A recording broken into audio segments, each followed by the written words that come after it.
अस्सलाम वालेकुम एवरीवन, कैसे हैं आप सब। आज का जो हमारा टॉपिक है वो है निमोनिक डिज़ीज़। और इससे पहले हमने गॉजर डिज़ीज़ पढ़ लिया था। अब हम स्टार्ट करेंगे, ये जितनी भी डिज़ीज़ बची हुई हैं ना, ये इंशाल्लाह आज कर लेंगे। नेक्स्ट का जो शेड्यूल है वो लास्ट शेड्यूल होगा। अच्छा, पहले पहले वो कहता है कि जी निमोनिक डिज़ीज़ क्या होता है। इसको हम नोट्स से देखेंगे। अपने जितनी भी डिजीज़ हैं, टे सेक्स है, मेटाक्रोमेटिक ल्यूकोडिस्ट्रॉफी, हर्लर हंटर, होमोसिस्टिनीमिया, इन सारों को हमने नोट्स से देखना है। हमें इनकी नॉर्मल फिजियोलॉजी का पता होना चाहिए और उसके बाद इसके अंदर जो सी भी म्यूटेशंस होती हैं और म्यूटेशन की वजह से जिस चीज़ की अकोमोडेशन होती है, इसमें बेसिकली गेम पता क्या है। अगर एक चीज़ नॉर्मल है ना, तो जब इसकी म्यूटेशन होगी ना, जीन की म्यूटेशन होगी जीन में, तो उसकी वजह से एक चीज़ की हो जाएगी अकोमोलेशन।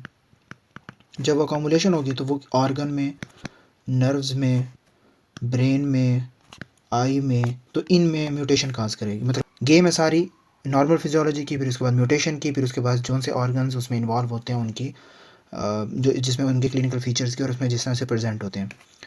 पहले हम देखते हैं निमोनिक डिजीज़। निमोनिक डिजीज़ के अंदर इंपॉर्टेंट आपने क्या याद रखना है। देखें, पहले पहले तो आपको इसकी नॉर्मल जो है ना फिजियोलॉजी का पता होना चाहिए कि किस तरीके से हमारी बॉडी के अंदर जो स्फिंगोमाइलिनेज एंजाइम है वो वर्क कर रहे हैं। स्फिंगोमाइलिनेज एंजाइम करते क्या हैं। देख, स्फिंगोमाइलिनेज एंजाइम आपके जो स्फिंगोमाइलिन है, आप इसका बेशक स्क्रीनशॉट ले लीजिएगा। सिर्फ इतने का ही आपको निमोनिक डिजीज़ याद हो जाएगी।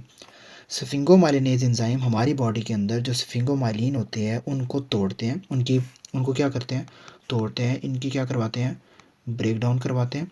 इसको चेंज करते हैं सेरामाइड में और फास्फोकोलिन में। स्फिंगोमाइलिन चेंज हो जाता है सेरामाइड में, टूट के चेंज हो जाता है सेरामाइड में और फास्फोकोलिन में। जब ये दोनों इन चीज़ों में चेंज हो जाएंगे तो हमारा जो लिपिड है वो रिसाइकल होगा और उसकी वजह से जो हमारे जो सेल मेम्ब्रेन है ना, lipids are recycled and refused in cell membrane. हमारी बॉडी के अंदर जो नॉर्मल फंक्शनिंग है स्टार्ट हो जाएगी। और जो जितने भी ये सेल्स होते हैं, ये नॉर्मल फंक्शन कहाँ कहाँ पे कर रहे होते हैं, ब्रेन में, लीवर में और स्प्लीन में। अब फॉर एग्जांपल हमारी बॉडी के अंदर म्यूटेशन हो जाती है स्फिंगोमाइलिन की, स्फिंगोमाइलिनेज एंजाइम SMP1, ये टाइप 1 होती है। इसके अंदर टाइप 2, टाइप 3, टाइप सी भी आ जाती है, टाइप A B C। उसमें NPC1, निमोनिक NPC2, ये जीन्स इसमें म्यूटेशंस हो जाती है। NPC ये टाइप सी होती है इन जीन्स की। अब फॉर एग्जांपल म्यूटेशन हो जाती है SMP1, इस जीन के अंदर हो जाती है म्यूटेशन। यही आपको प्रोवाइड कर रहा था स्फिंगोमाइलिनेज एंजाइम। अब जब इसके अंदर म्यूटेशन होगी तो क्या हमारी बॉडी के अंदर स्फिंगोमाइलिन बनेगा, हमारी बॉडी के अंदर स्फिंगोमाइलिन टूटेगा, नहीं टूटेगा, इसकी ब्रेकडाउन नहीं होगी। जब इसकी ब्रेकडाउन नहीं होगी तो क्या सेरामाइड और फास्फोकोलिन बनेंगे, नहीं बनेंगे। लिपिड के अंदर जो सेल मेम्ब्रेन के फंक्शंस हैं वो नॉर्मल फंक्शन होंगे, सेल फंक्शन करेगा, नहीं करेंगे, जिसकी वजह से हमारी बॉडी के अंदर जो है वो इसकी अकोमुलेशन होना स्टार्ट हो जाएगी। There is a accumulation of sphingomyelin. जो स्फिंगोमाइलिन है इसकी क्या होने लग जाएगी, अकोमुलेशन होने जाएगी, जिसकी वजह से हमें न्यूरोलॉजिकल प्रॉब्लम्स, हिपैटोस्प्लीनोमेगैली, रिस्पायरेटरी इश्यूज हमें नजर आएंगे। यहाँ पे वो क्या कहता है कि डेफिशिएंसी होगी sphingomyelinase leads to buildup of sphingomyelin cholesterol in the reticulo nucleo endothelium parenchyma cells and tissues. मैंने आपको बताया किस तरीके से नॉर्मल फंक्शनिंग कर रहे थे कि हमारी बॉडी के अंदर जब वो टूटेगा सेरामाइड में, फास्फोकोलिन में, फिर उसके बाद जो लिपिड्स हैं वो रिसाइकल्ड होंगे इन सेल मेम्ब्रेन जो से और अदर सेलुलर फंक्शंस, और उसके बाद जो नॉर्मल सेल फंक्शंस कहाँ पे कर रहे होते हैं, ब्रेन लिवर में। अच्छा, इंपॉर्टेंट वन इसमें है cherry red spot. Patient present you with the history of neurological decline, hepatosplenomegaly with respiratory issues. उसमें कह दे कि हमें उसके अंदर जो सा बिल्डअप हुआ है स्फिंगोमाइलिन, कोलेस्ट्रॉल या इन पेरेन्काइमल टिश्यूज़, तो उसमें अगर आपको चेरी रेड स्पॉट कहता है, हेपेटोस्प्लीनोमेगाली कहता है, तो इट मीन्स कि आपका ये निमोनिक डिजीज़ है और it is autosomal receive mnemonic fingers. Mostly आपने नॉर्मल फिजियोलॉजी याद रखनी है, उसके बाद आपको म्यूटेशन का पता होना चाहिए। सेकंड वन जो सी है वो है टे सेक डिजीज़।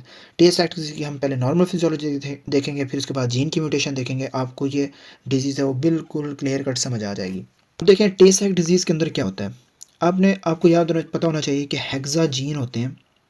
हेक्सा जीन क्या काम करते हैं, देखिए, हेक्सा जीन इंजाइम को एक इंजाइम प्रोड्यूस करते हैं, उसका नाम होता है हेक्सोसेमिनिडेज एसिड।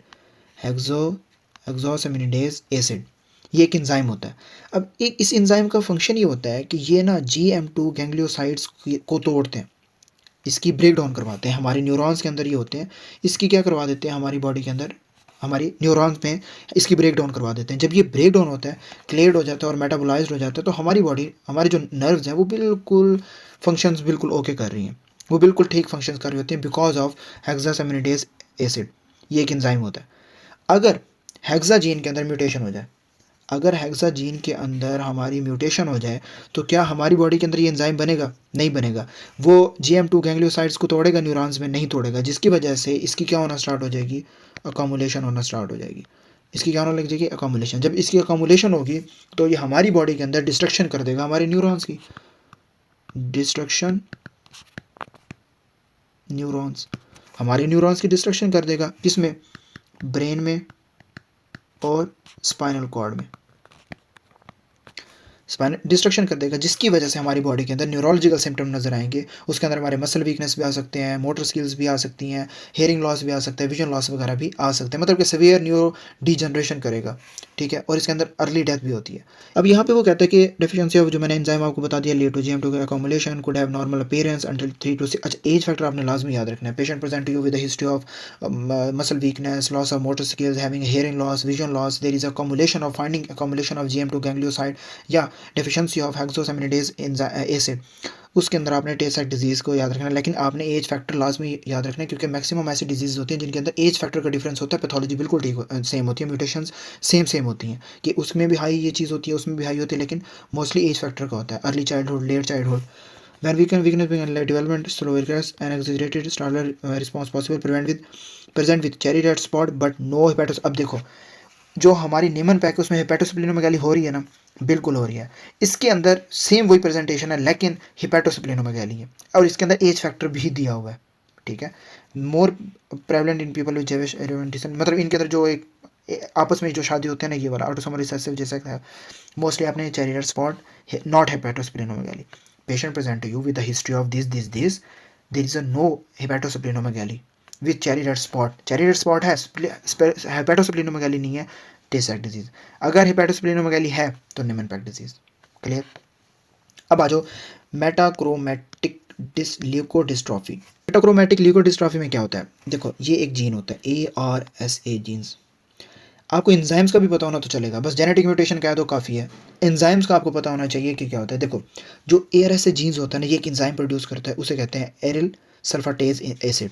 एरिल सल्फाटेज एसिड, ये एक एंजाइम होता है, ये एंजाइम होता है। जब ये एंजाइम क्या करता है? ब्रेक डाउन करता है सल्फाटाइड्स की। ये लिपिड कंपाउंड्स होते हैं, ये क्या होते हैं? आपके लिपिड के कंपाउंड्स होते हैं। अब जो सल्फाटाइड्स होते हैं ना, ये हमारी जो ना माइलिन होती है ना, प्रिवेंट करते हैं उनकी बिल्डअप, हमारी बॉडी के अंदर इनको बिल्डअप होने नहीं देते। जो एरिल सल्फाटेज एंजाइम है, एसिड है, ये एक एंजाइम है जो सल्फाटाइड्स की ब्रेक डाउन करवाता है। और ये हमारे माइलिन के अंदर, माइलिन क्या होता है? जो हमारी माइलिन शीट होती है ना, ये हमारे जो न्यूरॉन्स होते हैं ना, नर्व्स, हमारी जो नर्व्स होती है ना, इनकी क्या होती है? Protective layers. और ये काम क्या करते हैं? ट्रांसमिशन का काम करते हैं, सिग्नल ट्रांसमिशन। अब इसको क्या करते हैं? प्रिवेंटिंग बिल्डअप इन माइलिन। माइलिन के अंदर ये बढ़ते नहीं और नॉर्मल नर्व सिग्नल ट्रांसमिशन का काम करते हैं। इन केस ARSA जीन के अंदर म्यूटेशन हो जाए, क्योंकि यार ARSA जीन के अंदर म्यूटेशन हो गया, वहाँ पे जो ये एंजाइम है ये वर्क करेगा? नहीं वर्क करेगा। उसकी वजह से हमारे जो सल्फाटाइड है उसकी अकोमुलेशन होगी, बिल्कुल होगी, किसमें? माइलिन प्रोड्यूसिंग सेल्स में अकोमुलेशन होना स्टार्ट हो जाए, जिसकी वजह से हमारी माइलिन की क्या होना स्टार्ट हो जाएगी? हमारे माइलिन की डिस्ट्रक्शन होना स्टार्ट हो जाएगी। क्या होना स्टार्ट हो जाएगी? डिस्ट्रक्शन। जब डिस्ट्रक्शन होगी तो हमारी बॉडी के अंदर नर्व सिग्नल प्रॉपर जाएंगे? नो, हमारी बॉडी के अंदर जो नर्व सिग्नल है वो इम्पेयर्ड हो जाएंगे। जब इम्पेयर्ड होंगे तो हमारी बॉडी के अंदर न्यूरोलॉजिकल सिम्टम्स आएंगे। सेम वैसे मसल वीकनेस है, डेवलपमेंट डिले है, मोटर स्किल्स है, बिहेवियरल चेंजेस, सब ये हमारी बॉडी के अंदर सिम्टम्स आएंगे। किसकी वजह से? Genetic mutation in ARSA genes in aryl sulfatase acid enzyme में। तो वो क्या कहता है कि डेफिशिएंसी ऑफ ये एंजाइम है lead to accumulation sulfatide, brain, kidney, liver, peripheral nerves, demyelination leading to the progress of ataxia dementia. यार ये वो न्यूरोलॉजिकल डिसऑर्डर्स हैं, वो इनको देख लेना। ये नॉर्मल आप इसके जीन की म्यूटेशन भी देख लें, एंजाइम का पता होना चाहिए, आगे आप खुद कर लेंगे।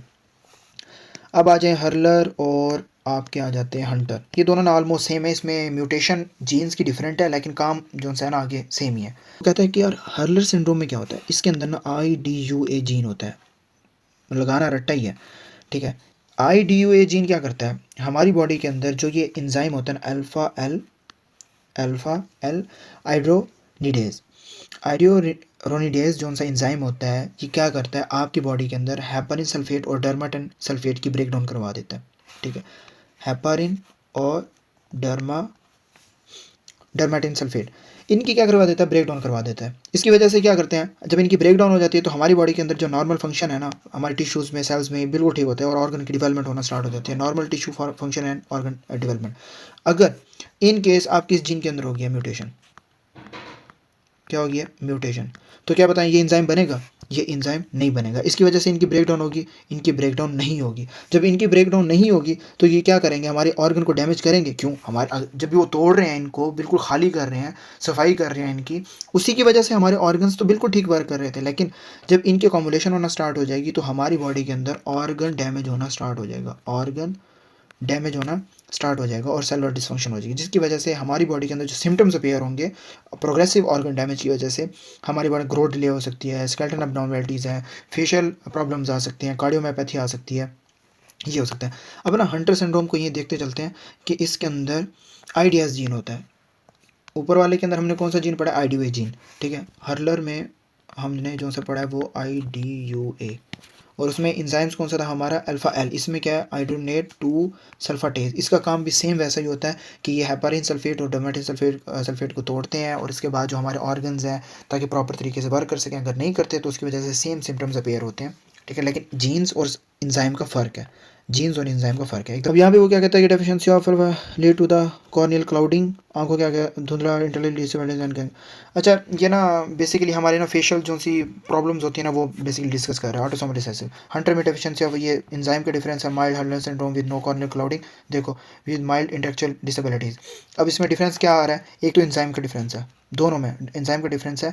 Mild form of hurler syndrome है वही सेम, वही है कि तोड़ना दोनों ने हेपारिन सल्फेट और डर्माटिन सल्फेट को है, लेकिन इसमें वो कहता है कि कॉर्नियल क्लाउडिंग नहीं होती, लेकिन इसके अंदर जो सा है वो क्या कहता है, कॉर्नियल क्लाउडिंग होती है। तो ये मेन डिफरेंस है छोटे छोटे, तो ये देख लेना।